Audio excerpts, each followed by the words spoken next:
Thank you for joining us again and welcome back to Explorer. Thank you for watching from wherever you're watching us from around the world. Here we are looking at only strategic engagement on how the continent of Africa continue to engage its strategic partners from around the world. I recently attended an event that was about regional bodies, continental bodies engaging their strategic partners. I came to realize that the continent of Africa is really in deep trouble regards to its strategic relationship with global North partners. I've talked about that the fragmentation that these partners, where they've put the continent of Africa, which Africa itself should be blamed in a number of areas. For example, the aspect of Africa engaging global partners as individual nation is very troubling to me, and I think the continent is being taken advantage of. I think Africa can benefit a lot from rallying under the umbrella of the African Union in negotiation, in coordination, in partnership, in strategic relationship, in enhancing the continent's own position, whether it is climate change, investment, a lot of other issues that are relevant to the continent's own strategic survival.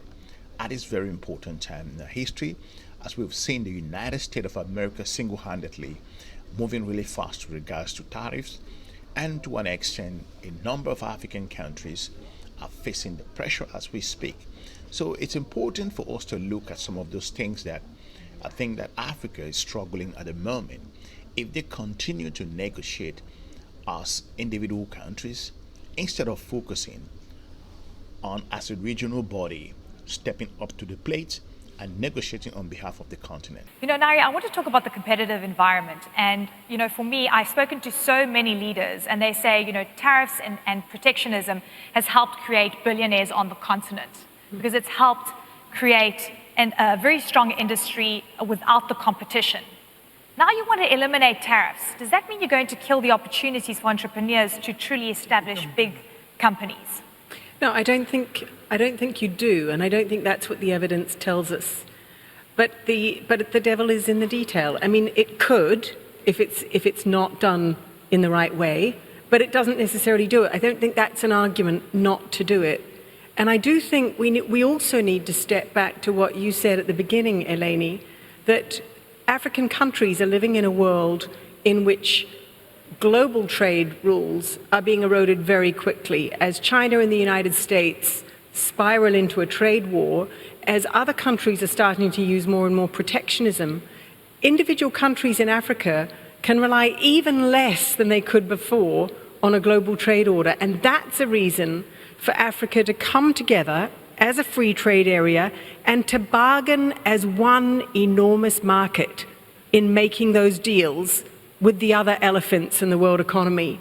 Because individually, there's no African country, not even this one, that can take a strong negotiating position vis-a-vis the large powers in the country in the world. By continuing to appear on the global stage as individual countries, it gives the continent a weak bargaining power.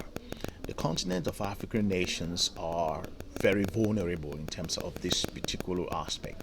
African nations negotiate individually. They are not strong enough to fight through this particular situation, and the struggle as a result of that, the bargaining power that Africa would have had going through the African Union itself is clearly saying that they cannot negotiate, and the weakness is so exposed. So, Your Excellency, listening to that experience, the AU has the mandate to actually do this, right? I mean, you guys are working with member states at the moment, now that you've got enough countries that have ratified.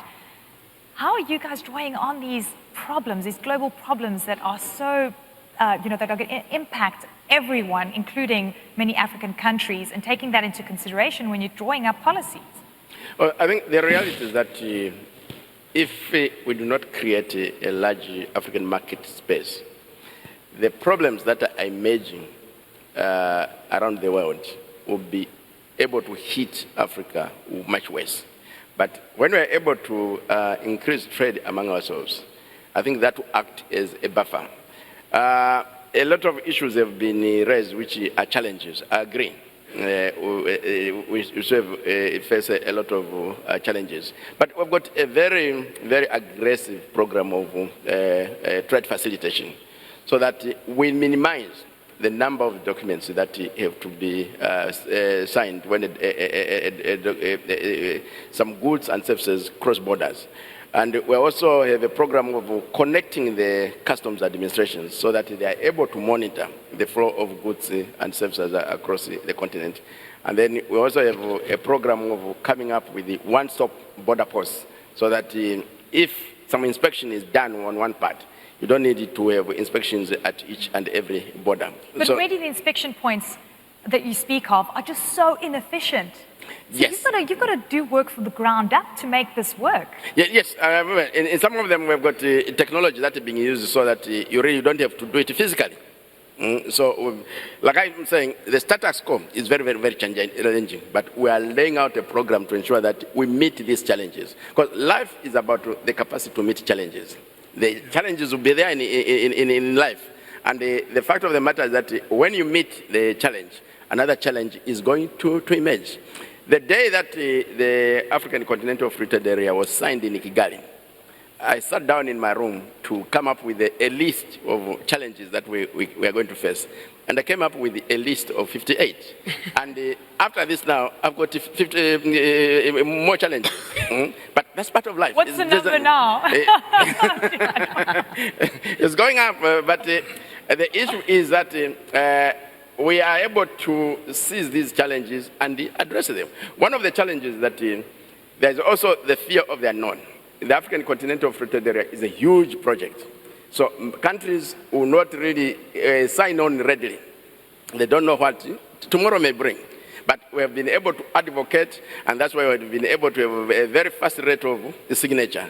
We have had a very fast rate of ratification. This agreement is the first one in the history of lawmaking in the African Union to be ratified in a period of 1 year, 1 month, 1 week, and 1 day.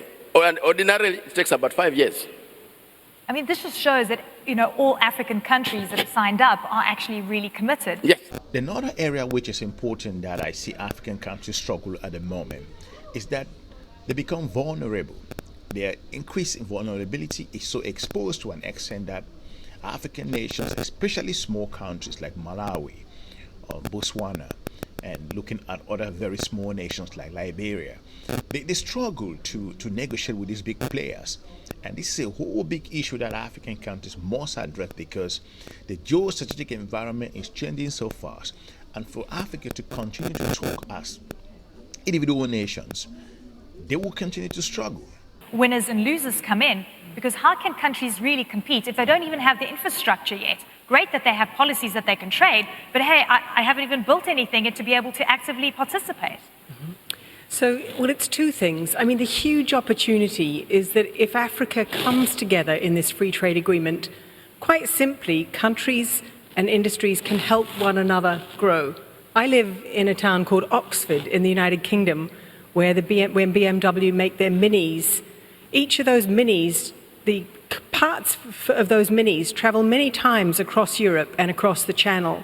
And they do so completely freely until now, which has made it possible to create a very, very profitable export industry. I looked at the figures on what it takes to move one container from Cape Town to Luanda on this continent. Some 56 customs signatures, 84 customs stamps, 83 documents, 28 SADC certificates. The simple fact is that at the moment, you can't build a value chain across the continent, which means that different countries and different communities can do what they do best and produce one thing which you could then export, whether it's to Europe or to another part of the continent itself. That's the big opportunity. Now, you're quite right. In harvesting that opportunity, we shouldn't just say, throw down all the barriers and then just let the invisible hand do its work. We know from other countries, think about Mexico after NAFTA, that the consequences of liberalization can really damage some of the poorest in these countries. But that's not a reason not to do it. That's a reason to have really great policies of support. And I think the European Union has done some of that very well. Powerful global actors like the United States of America, Europe, and talking about European Union, China, and the rest, can divide and conquer, offering bilateral deals that benefits them more than Africa. This can lead to unequal agreement and undermine long-term African interest. The continent of Africa is also suffering from a strategic coordination. There is just no coordination. Whether they are talking about climate change, they are talking about environmental issues, Africa is talking about debt. They are not really coordinating as a particular region. They are very, very disorganized in this area. So this is a big problem for the continent. So this meeting raised a lot of eyebrows in terms of my own understanding on why this is an area where the lack of coordination is a major concern. So if we continue to look at this as an individual or a single entity problem, we will continue to be subjugated from the global North partners who are bent to put Africa where it's supposed to be. So Patrick, I want to talk about the 90%, tariff elimination, the free movement of business people. As you're in the developmental game and, of course, financing. How is that going to change the way you guys approach things? And is it going to increase your business? It's supposed to be a very exciting times, actually, for us, because we're here to facilitate this continental free trade agreement by making sure that we're able to provide the requisite infrastructure to enable it to happen and to happen efficiently, and also to make sure that when we're able to do this, we can also be able to come up with the technology infrastructure that will make sure that we don't make the same mistakes as other free trade blocs have gone through. So now we also can be able to make sure that that country A has only a capacity to produce an X number of certain goods. So you are not going to have an outsider coming in and using that country. All of a sudden, the country with an X number of capacity now produces X plus Y. And then we say, but that's not the capacity of your economy. Yeah. Your technology can be able to pick these things up, predictive analytics, and AI can be able to now tell you, look into that, there is a problem there. You see, you're bringing up a really interesting point here, because we already have these stories playing out on the continent where countries are already not playing fairly on the trade front, where they're importing certain goods, you don't know where the country of origin is, and then suddenly it's being dumped into neighboring countries at a far cheaper rate, destroying the local industries. That's going to be a tough one. Is that part of the problems that you're going to be facing? Yes. In technical terms, it's called trade deflection. Yeah. We are aware that that is going to emerge. And in spite of the fact that we've got rules of origin, we know that countries can work around that to circumvent the rules and transship the goods. So we'll be monitoring very closely, working very closely with the regional economic communities to ensure that we are able to get the data on what is going on around the market. And the evidence that we generate, that is going to really encourage member states to go towards a common external tariff. And when you establish a customs union and eventually an internal market, you eliminate the possibilities of trade deflection. Without the African Union coordination, countries may pursue individual interests and inconsistent policies in areas like trade, like I pointed out, infrastructure, migration, or environmental protection.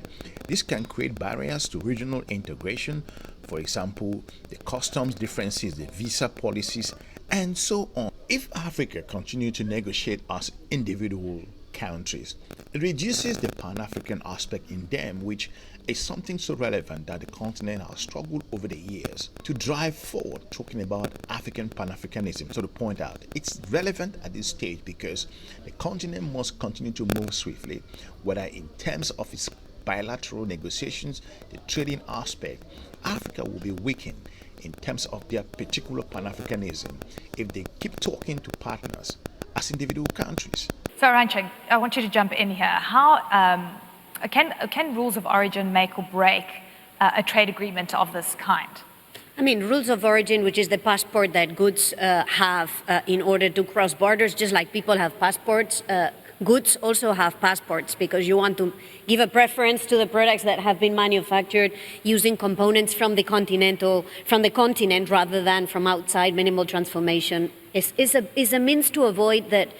Is a means to encourage more value added with inputs from the continent. So there will be rules of origin that are being negotiated by very smart, brainy negotiators. But what I wanted to say, Eleni, is that what matters in this discussion, first, is to understand that the Continental Free Trade Agreement will make trade possible. Okay, possible, provided the agreement is implemented. So I'm already putting the different ingredients, and this is why we are supporting, as an organization of the UN, Albert, very much in the implementation of this agreement. But to move from making trade possible, you still got to jump to making it happen. Yeah, so how do we do that? Okay, this is where both Neri and Patrick are right. You need more ingredients than just a trade agreement. And in the past, some countries stopped at doing the trade agreement, and others said this trade agreement plus. What's the plus that Africa needs to look at? In my view, the first plus, if we want this trade agreement to be used, is to foster skills for entrepreneurship. Because at the end of the day, this is what will help doing the value added in the continent. The second one is fixing a problem that this continent has, which is access to credit and capital. Credit and capital markets are not working for the young entrepreneurs in this continent, in many other places of the world, by the way. And the third one is the digital economy that has, again, to be also tagged and connected with this Continental Free Trade Agreement, move from having a theoretical access and a theoretical market to having entrepreneurs really thriving, doing value added in this continent. Exactly. There is another big concern that I continue to see, where African nations, more importantly, duplicate their efforts, the way they negotiate. The way the South Africans will negotiate in certain areas will be different from the way small countries will approach, because they do not have the leverage that is required at this very critical time in their history. So this is a big concern that I see African nations struggle in an awful lot of areas, and I think it's important that the continent continue to review this option. So if we continue to move in this direction by single nations talking about their own particular interests, I think there will be a problem down the road. Let me know in the comment section what you think with regards to the reason why. Though the African Union is so slow and sluggish, it could become the main tool that could enable and survive the continent of Africa in a number of areas. I will be looking forward to meeting you soon in our next episode. Have a good day. Bye-bye.